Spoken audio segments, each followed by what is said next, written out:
అందరికీ నమస్కారం. ఇవాళ ఫిబ్రవరి 12వ తారీఖు నాడు మరి ఒక చరిత్రాత్మకమైనటువంటి ప్రదేశంలో మళ్ళీ ఒకసారి తెలంగాణ ఉద్యమకారులందరినీ కలుసుకోవడం, వారందరితోని సమావేశం ఏర్పాటు చేసుకోవడం నిజంగా నేను ఒక రకంగా సిగ్గుపడుతున్నాను, ఇంకొక రకంగా అందరం కలిసి ముందడుగేస్తున్నందుకు సంతోషపడుతున్నాను. ఇవాళ ఇదే చోట ఆనాడు సమైక్యాంధ్రవాదులందరూ కూడా నోటికాడికి వచ్చినటువంటి మన తెలంగాణను వాళ్ళ రాజీనామాలతో అడ్డుకుంటూ ఉంటే పార్టీలు జెండాలు ఎజెండాలు పక్కకు పెట్టి తెలంగాణ జేఏసీ ఏర్పాటు చేసింది కూడా ఇక్కడనే, ఇదే ప్లేస్ నుంచి, ఇదే హాల్ నుంచి తెలంగాణ జేఏసీ ఏర్పాటైంది. అప్పుడు అన్ని పార్టీలలో ఉన్నటువంటి వాళ్ళు పార్టీలకు అతీతంగా జెండాలకు అతీతంగా వచ్చి కేవలం మాకు తెలంగాణ రాష్ట్రం ముఖ్యం కానీ ఇంకోటి కాదు అని చెప్పి ముందడుగేసి రాష్ట్రాన్ని సాధించుకుందాం. ఆ విషయం మీ అందరికీ తెలుసు. మళ్ళీ అటువంటి ప్రదేశంలోనే మనందరం అనేక మందిని ఉద్యమకారుల సంక్షేమం కోసం పెట్టుకున్నటువంటి సంఘాలందరం, ఉద్యమకారుల కోసం పనిచేస్తున్నటువంటి సంఘాలందరం కూడా కలిసి మళ్ళీ ఒక ముందడుగేస్తూ ఉన్నాం. బాధ అవుతుందని ఎందుకన్నా అంటే మనందరం కొట్లాడి రాష్ట్రం సాధించుకున్న తర్వాత రాష్ట్రం రాగానే మొదటి వరుసలోనే మనకు గౌరవం దక్కుతుంది అనుకున్నాం, మొదటి వరుసలోనే మన గుర్తింపు దక్కుతుంది అనుకున్నాం, మొదటి వరుసలోనే అంతో ఇంతో ఎవరికి తగ్గట్టు వారికి రాజకీయ గుర్తింపు దొరుకుతుంది అనుకున్నాం, ఆర్థిక అభివృద్ధి కొంచెం మనం ఒక అడుగు ముందేస్తాం, మన కుటుంబాలు బాగుంటాయి అనుకున్నాం. కానీ రాష్ట్రం వచ్చిన తర్వాత అనేకమైన అంశాలు జరిగినాయి, వాటన్నిటి గురించి మాట్లాడుకుందాం. కాకపోతే ముందుగా మనం అర్థం చేసుకోవాల్సింది, మనం వెనక్కి తిరిగి చూసుకోవాల్సింది, సింహావలోకనం చేసుకోవాల్సింది అద్భుతమైనటువంటి చరిత్ర మన తెలంగాణ గడ్డకున్నది. నేను ఒక మాట చెప్తా ఉన్నా, ఇవాళ నేను తెలంగాణలో పుట్టినందుకు గర్వపడుతున్నా. ఎన్ని కష్టాలన్నా కానీ, ఎన్ని నష్టాలన్నా కానీ, ఏమన్నా కానీ, ఎన్ని జన్మలున్నా మళ్ళా తెలంగాణలోనే పుట్టాలని కోరుకుంటున్నా. ఎందుకంటే తెలంగాణ గడ్డకున్నటువంటి చరిత్ర అటువంటి చరిత్ర. మానవాళి ఎప్పుడైతే పుట్టిందో అప్పుడు పుట్టింది మన తెలంగాణ, ఇప్పుడప్పటిది కాదు. ఆఫ్రికా గురించి చెప్తారు, ఇండస్ వ్యాలీ చెప్తారు, ఏదేదో చెప్తారు, కానీ మన తెలంగాణకు కూడా అంత గొప్ప చరిత్ర ఉంది, అంత పునీతమైన చరిత్ర ఉంది, అంత పురాతనమైన చరిత్ర ఉంది. ఈ గడ్డలో ఎంతో చరిత్ర ఉన్నా ఒక 150 ఏండ్ల చరిత్ర మాత్రం ఈ సందర్భంలో గుర్తు చేసుకోవాలి. మొట్టమొదటి బ్రిటిష్ వాళ్ళకు వ్యతిరేకంగా పోరాటం చేసినటువంటి గోండు బిడ్డ రామ్జీ గోండుని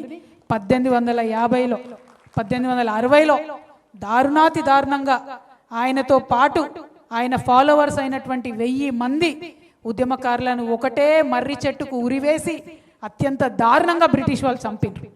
ఆ చరిత్ర మరుగున పడిపోయింది. మనం చెప్పుకున్నాం, తవ్వుకున్నాం, తోడుకున్నాం ఉద్యమ సందర్భంలో. ఎట్టి పరిస్థితుల్లో ఆ త్యాగాన్ని మనం మర్చిపోకూడదు.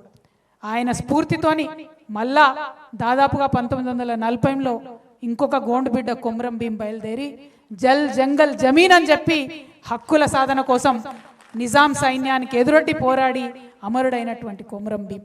ఆ తర్వాత ఆయన స్ఫూర్తిని అందుకొని దాదాపుగా 1940 జూలై 4వ తారీఖు నాడు, 46 జూలై 4వ తారీఖు నాడు దొడ్డి కొమరయ్య అమరుడైండు. ఆనాటి నిజాం యొక్క గూండాలు, జమీందారులు, దొరలు, వారి యొక్క ప్రైవేట్ సైన్యం యొక్క దురాగతాలకు దొడ్డి కొమరయ్య అమరుడైతే మొత్తం అగ్గి ఉట్టింది తెలంగాణ అంతా. పేద బీద బిక్కి అందరు కూడా బయలుదేరి ఆయుధాలు పట్టుకొని ఇంకా సహించం ఈ దురాగతం, దున్నేవాడిదే భూమి, మా భూమి మాకు కావాలని ఆనాడు 1942లో వాళ్ళందరూ కూడా కొట్లాడితే మనకు స్వతంత్రం వచ్చే కన్నా ముందే, భారతదేశానికి స్వతంత్రం వచ్చే కన్నా ముందే బీద బిక్కికి అందరికి కూడా భూములు వంచుకున్నాం మనం ఇక్కడ తెలంగాణలో. ఆ తర్వాత స్వాతంత్రం వచ్చింది 1947లో, 48లో మనల్ని విలీనం చేసిండ్రు. ఇక స్వతంత్రం వస్తుందనంగా రజాకారుల దురాగతాలు భరించింది ఈ నేల, ఘోరాతి ఘోరమైన దురాగతాలు. బతుకమ్మలు ఆడించిండ్రు, ఆడబిడ్డల్ని బట్టలు ఇప్పించి అనేకమైన దురాగతాలు ఈ నేల సహించింది. ఆ తర్వాత మొత్తం ఇండియన్ సైన్యం వచ్చింది, ఆ సైన్యం దురాగతాలను కూడా భరించింది. ఎందుకు చెప్తా ఉన్నా అంటే ఈ నేల 150 సంవత్సరాల నుంచి నెత్తురు ఒడుస్తూనే ఉన్నది. ఎక్కడ కూడా మనకు శాంతి లేదు, సంతోషం లేదు. ఆ నెత్తురోడుతున్నటువంటి చరిత్రను గుర్తు చేసుకోవాల్సిన సందర్భం ఇది. స్వతంత్రం వచ్చింది, స్వతంత్రం వచ్చిన వెంటనే వచ్చినటువంటి ఆ గవర్నర్ పాలనలో అప్పటిదాకా మనకు ఉర్దూ స్కూళ్ళు, ఇంగ్లీష్ లేదు, తెలుగు లేదు, స్కూళ్ళు మొత్తం మద్రాస్ స్టేట్ నుంచి ఆంధ్ర నుంచి ఇబ్బడి మబ్బడిగా టీచర్లను తీసుకొచ్చిర్రు మనకి ఇంగ్లీష్ చెప్పాలి తెలుగు చెప్పాలని. వాళ్ళ లొల్లి భరించలేక 1952లోనే mulki non mulki go back అనేటటువంటి పెద్ద ఉద్యమం వచ్చింది. అది అయిపోయింది, అక్కడ కొట్లాడినాం. ఆ తర్వాత 56లో అప్పుడు ఉన్నటువంటి మన రాజకీయ నాయకులందరూ కూడా ఢిల్లీకి గులాములయ్యి మనల్ని తీసుకుపోయి ఆంధ్రలో కలిపిండ్రు. తర్వాత 1962లో ఇడ్లీ సాంబార్ గోబ్యాక్ అనేటటువంటి మూమెంట్ వచ్చింది. అంటే ఎక్కడ గ్యాప్ లేదు, 3 ఏళ్ళు 2 ఏళ్ళు 4 ఏళ్ళకు ఒక ఉద్యమం వస్తూనే ఉన్నది తెలంగాణ. ఎన్నడూ మనం ప్రశాంతంగా లేము. 62లో ఇడ్లీ సాంబార్ ఉద్యమం వస్తే ఆ తర్వాత 1969లో జై తెలంగాణ మూమెంట్ వచ్చింది. ఇక మాతో కాదురా నాయన వీళ్ళతో ఉండలేము, మమ్మల్ని దయచేసి వేరు చేయండి అని చెప్పి కలిపినాక వెంటనే 1969లో ఉద్యమం వస్తే కాసు బ్రహ్మానందరెడ్డి గారు 369 మన పిల్లలను పొట్టన పెట్టుకున్నాడు, తుపాకులతోని కాల్చి చంపిండు. కానీ తెలంగాణ రాష్ట్రం వచ్చిన తర్వాత కూడా ఇంకా కేబీఆర్ పార్క్ పేరు కేబీఆరే ఉన్నది. అదే బాధ, వేరే బాధ ఏం లేదు మనకు. మనని గుర్తించిర్రా, మనకు పదవి వచ్చిందా, పైసలు వచ్చిందా, రెండోది. ఎందుకు బాధపడుతున్నాం ఇవాళ అంటే ఏ అంశాల కోసమైతే కొట్లాడినామో, ఏ గౌరవం కోసమైతే కొట్లాడినామో, ఏ చేదు గుర్తులైతే ఉండొద్దు అనుకున్నామో అవి ఇంకా మిగిలే ఉన్నాయి. అదే పెద్ద బాధ, వేరే బాధ ఏం లేదు. ఇవాళ మనం 1969 దాటుకున్నాం. ఆ తర్వాత దాదాపుగా 20 సంవత్సరాలు నేల నిజంగా ప్రతి ఊర్లో నెత్తురు పూలు ఊసినట్టే నక్సలైట్ ఉద్యమంలో పోయినటువంటి మన బిడ్డలను ఘోరాతి ఘోరంగా రాజ్యం పొట్టన పెట్టుకున్నది. అది చూసుకుంటా ఉన్నాం మనం. 1970 నుంచి దాదాపు 95 వరకు తెలంగాణ గురించి ఎక్కడ పెద్దగా చర్చ రాలే. ఎందుకంటే జై తెలంగాణ అన్నోళ్ళ నల్ల ఎత్తుకపోడు సంపుడు. నాకు తెలిసి వరంగల్లో పద్మాక్షమ్మ గుట్ట ఇప్పటి వరకు కూడా నెత్తురోడుతూనే ఉన్నట్టుందని నేను అనుకుంటా ఉన్నా. మరి అటువంటి సందర్భంలో 1995లో అనేక మంది విప్లవ వీరులు, ప్రజా సంఘాలు, జనశక్తి ఆధ్వర్యంలో బయటకు వచ్చి వరంగల్ డిక్లరేషన్ చేసిండ్రు. అగో అప్పుడు పుట్టింది మళ్ళీ ఒకసారి అగ్గి. వరంగల్ డిక్లరేషన్ చేసి గద్దరన్న నాకు తెలిసి మొదటిసారి బయటకు వచ్చి జనంలోకి వచ్చి ప్రజానాట్య మండలి నుంచి మా తెలంగాణ మాకు కావాల్సిందే అని నినదించిండు. అంటే అన్ని సంవత్సరాలు 1956లో మనని కలిపిన తర్వాత కూడా అన్ని సంవత్సరాలు మన దగ్గర ఉండేటటువంటి విప్లవకారులు, ప్రజా సంఘాలు, మేధావులు అందరూ కూడా నిప్పును కాపాడుకుంటూ తెలంగాణ భావాన్ని కాపాడుకుంటూ వచ్చారు. ఆ తర్వాత కలిసొచ్చే కాలానికి నడిసొచ్చే కొడుకు ఉడతాడు అన్నట్టు 2001లో కేసీఆర్ గారు పార్టీ పెట్టి ఆ యొక్క నిప్పు ఏదైతే ఉందో దాన్ని ఆయన అగ్గి రాజేసిండు. దాన్ని మొత్తం మన తెలంగాణ సమాజం అంతా కూడా ఆయన చుట్టూ నిలబడి కొట్లాడి కలబడి 2014లో తెలంగాణ తెచ్చుకున్నాం. ఆ విషయం మనందరికీ తెలిసింది. తెలంగాణ తెచ్చుకున్నాక ఏదైతే మనం ఆలోచన చేసినామో, ఏదైతే గౌరవం ఉద్యమకారులకు దక్కుతుంది అనుకున్నామో, కొంతమందికి అక్కడక్కడ పదవులు వచ్చినాయి, కొంతమందికి ఎమ్మెల్యే సీట్లు వచ్చినాయి, కొంతమంది జెడ్పీటీసీ లైన్రు, కొంతమంది ఎంపీపీ లైన్రు, కొంతమంది చైర్మన్ లైన్రు, కొంతమంది మంత్రులు లైన్రు. మన బాధ ఏంటంటే నిన్నటిదాకా నా పక్కన భుజం తట్టి పనిచేసి నడిచినటువంటి నాయకుడు ఎమ్మెల్యే అయితే ఏం సోదరా అని దగ్గరికి తీసుకుంటాడు అనుకుంటే నువ్వెవడరా అన్నట్టు చూడడమే మన బాధ. ఇది నా బాధ కాదు, ఖమ్మం నుండి వచ్చినటువంటి మిత్రులు మాట్లాడుకుంటే చెప్పిండ్రు. నిన్న మొన్నటి కాడ మన కాడ ఉన్నోడే ఎమ్మెల్యే అయితే మనకేదో జరిగిపోతుంది అనుకుంటే వాడు మనని పురుగుని చూసినట్టు చూస్తే ఆ బాధ, అవమానం ఎంత దారుణంగా ఉంటుందో మీ అందరికి కూడా తెలుసు. పదే చెప్పిరు మనోళ్ళు. అదొక రకమైతే అప్పటికి కూడా సర్లే మనోడే కదా, మారుతాడు కదా, అది ఇది అనుకున్నాం.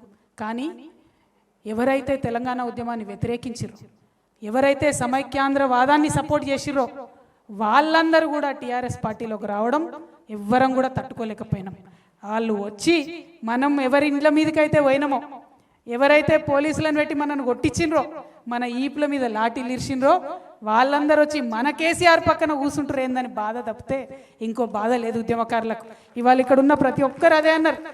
ఎవ్వరం సార్ని తిట్టాలనుకుంటలేం, కేసీఆర్ గారిని తిట్టాలనుకుంటలేం.